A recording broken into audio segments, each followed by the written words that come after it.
This company hauls in 60,000 pounds of crawfish a day. Once they're out of the water, the clock starts ticking. Farmers have just a few hours to get them weighed, sold, and into coolers, and these little guys have to stay alive the whole time.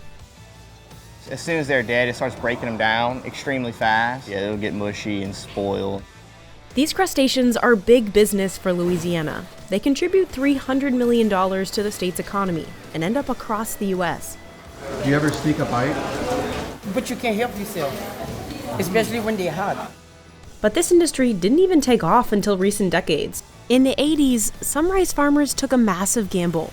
They experimented with cultivating the crawfish that lived below their fields. And it paid off. In just 9 years, Madison McIntyre has built one of the biggest crawfish companies in the state, handling up to 4 million pounds a year. Never imagined that it would be to this level, nor was it our goal. It kind of just happened organically. But because the farmed crawfish industry is so young, it's like the Wild West, unregulated and fast-moving. So how exactly did Louisiana's rice farmers come to harvest crawfish? And why do they stay in such a tough business? Crawfish are freshwater crustaceans, related to lobsters and shrimp. And they're native to Louisiana's bayous, rivers, swamps, and rice fields, like this one. And if you look closely, you'll see some holes. There's one right here. They go by all sorts of names: crawdads, crayfish, mud bugs. They come out the mud, literally.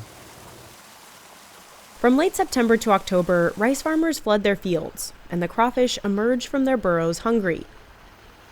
By November, he can start catching them in rows of traps. Mauricio Guillen, nicknamed Junior, heads out on the crawfish boat, which doesn't have a steering wheel. And all that's controlled by foot pedals that are at his feet. Armed with thick gloves, he empties each trap. He has just 7 seconds to dump out a trap, load in more bait, and drop it back in the water. And that's just how much ground it covers between each trap. He's got to move quickly so the crawfish don't die in the Louisiana heat. Junior's pretty fast. He's a lot faster than me. This table helps them weed out any unwanted critters. And it separates the crawfish by size. The smaller peelers can fall through here. You know, they'll go from underneath here and then into these sacks. But crawfish's big break didn't even come until the 1980s. Rice farmers' profits were dipping. So looking for another income stream, they took a big risk and cultivated crawfish alongside the grain. Fourth-generation rice farmer Jim Johnson was one of them. It just works almost perfect together. There's almost no better combination of vegetation to go with crawfish. The rice plant provides a wetland for crawfish breeding and shade from the sun, and plays host to microorganisms like algae, larvae, and worms. The crawfish will feed off of those. The crawfish's poop then fertilizes the fields, and the two crop seasons line up perfectly. When farmers harvest the rice, the crawfish have safely burrowed themselves deep into the mud. Once the rice is picked, crawfish emerge from their burrows with babies. By winter, they're ready to be harvested and eaten. Soon, buyers all over the South, from Texas to South Carolina, began gobbling up the mud bugs. What was once just a local eat now makes up more than half of Jim's business. And with declining margins in the rice industry through the years, the crawfish not only supplemented it, but helped agriculture thrive. Today, the crops are an important part of economies like Welsh Louisiana's. All the crawfish in the whole nation are farmed in a 35-mile square radius of this area. From November to July, rice farmers end up with tons of crawfish, packed into sacks like these. Junior and his team will load them onto trucks and book it to the crawfish dock. In the summer months, they have to get the mud bugs weighed and in the cooler within 3 hours, or else the heat could kill them. And dead crawfish breed bacteria. Once cooked, it's technically still edible, but the meat falls apart and it doesn't taste as good. Madison pays rice farmers about $1.25 a pound for their catch. Unlike most crawfish mongers, he doesn't come from a farming family. In 2014, he and his friend Charlie started selling them out of his truck in New Orleans. at an abandoned gas station, and we would serve boiled crawfish through there on the weekends. It was so successful, he bought more trucks and expanded into a full-fledged enterprise, Parrish Seafood Wholesale. While a lot of crawfish companies focus on just one part of the process, Madison does it all, along with his dog June. He grows his own crawfish and buys from 36 other rice farmers. He also owns a company that hauls the catch, a processing plant, and restaurants, cutting out the middlemen. Now we have a little over 60 employees. We run 14 trucks, 7 days a week, 24/7. Madison washes some of his catch on this $150,000 machine. How many times have you gotten poked by crawfish? Every day, yeah. But you get used to it, like it doesn't really hurt. Not only do they have to watch their fingers, they have to watch out for runaways. And they're escape artists, so yeah. Crawfish have to hit the coolers right after washing to keep them alive until they're sold. Madison tries to move the high-grade, larger crawfish within 12 to 24 hours, but that's not always easy. It's all pretty much done on a handshake. There's no contracts.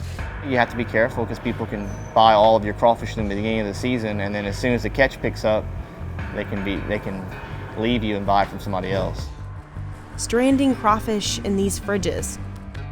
It can be a lot of pressure. The low-grade, smaller crawfish are easier for him to move because Madison just sells it to himself.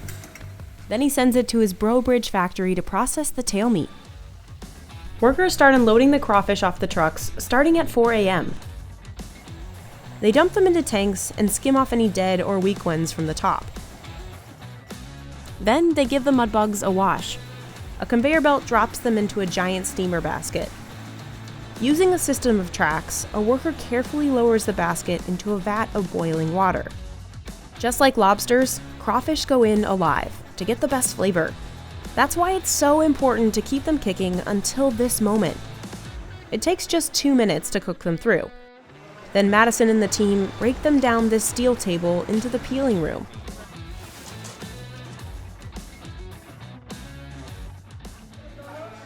Leona Williams has been peeling here for 50 years. Learn this from mama at the age of 13. Get off of school, help our mom. Sometimes until 1 in the morning.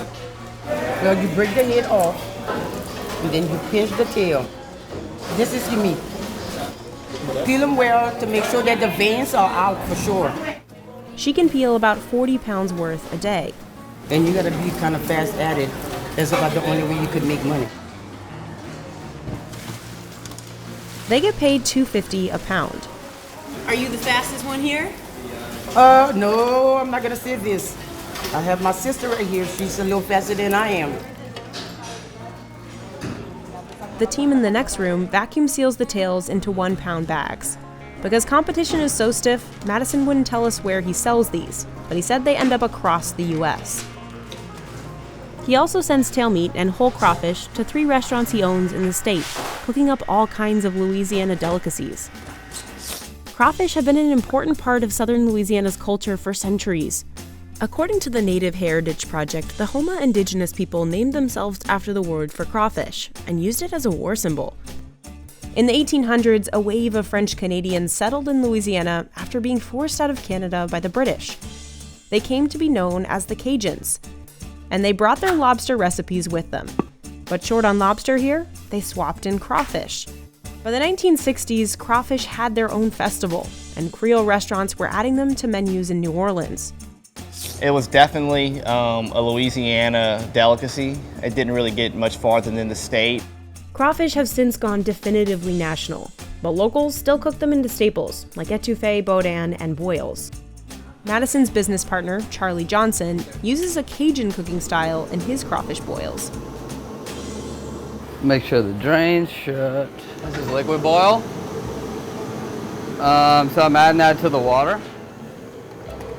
He first boils the corn and potatoes, drains them, and then cooks the crawfish last.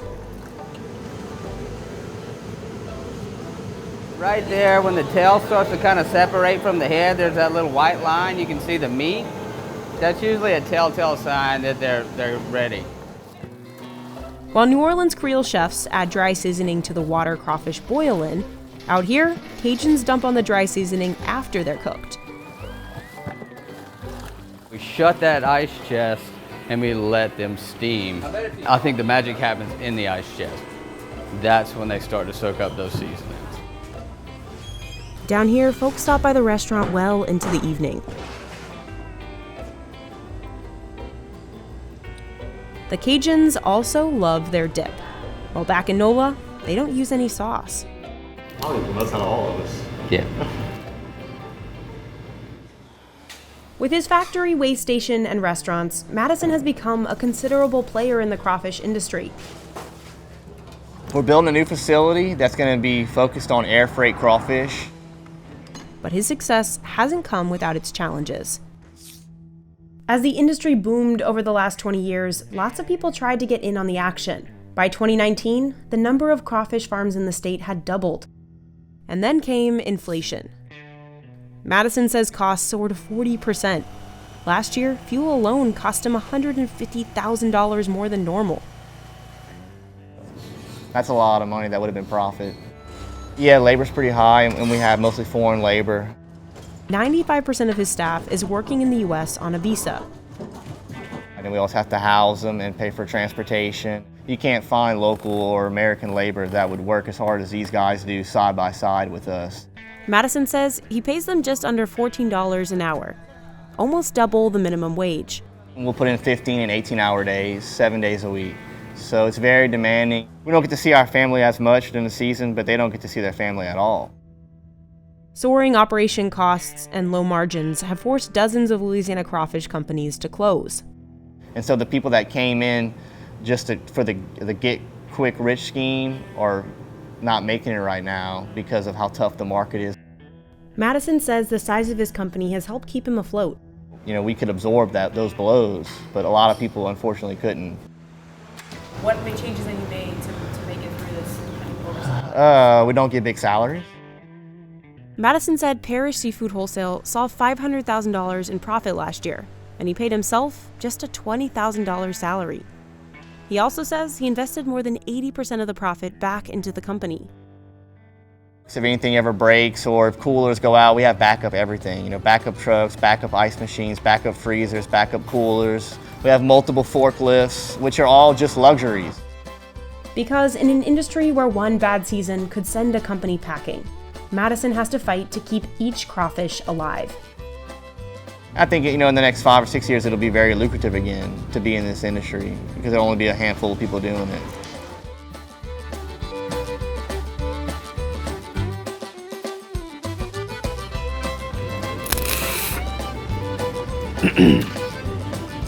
Where's that?